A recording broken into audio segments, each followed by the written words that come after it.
అందరికీ నమస్కారం. మా మిత్రుడు గుండారెడ్డి ఇలా ఫంక్షన్ ఉంది రమ్మని ఆహ్వానిస్తే ఎక్కడలేని ఆనందం మాకు. ఎందుకంటే నా చిన్ననాటి స్నేహితుడు అంచెలంచెలుగా ఈ స్థాయికి వచ్చారంటే వాటిలో ఉన్న ఒకటే ఒక సూత్రం: సంకల్పం, సాధన, సాఫల్యం.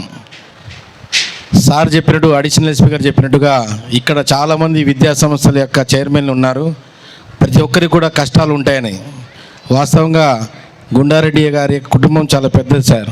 అందరూ కూడా వ్యవసాయం మీద ఆధారపడి చేసే కుటుంబంలో గుండారెడ్డి వాడు రెండోవాడు అయినప్పటికీ కూడా ఆలోచన శైలి, పట్టుదల, తనే స్వయంగా ఎవరి యొక్క సహాయ సహకారం లేకుండా విద్యని నమ్ముకుంటూ ఆ విద్యా సంస్థలు పెట్టుకుంటూ ఇంత స్థాయికి రావడం అనేది చాలా గర్వకారణం.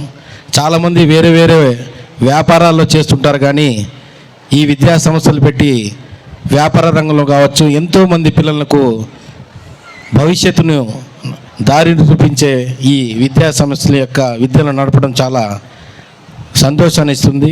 ముఖ్యంగా సార్ యొక్క ఇన్స్పిరేషన్, సార్ యొక్క మాటలు చూస్తుంటే మాలాంటి వాళ్ళకే కళ్ళు మెదులుతున్నాయి. తల్లిదండ్రులు లేని వాళ్ళు చాలామంది మేము బాధపడుతుంటాం. ఉన్నవాళ్ళు కూడా తల్లిదండ్రులను గౌరవించుకునే విధంగా మీ మోటివేషన్ స్పీచ్ చాలా ఇన్స్పైరింగ్ ఉంది సార్.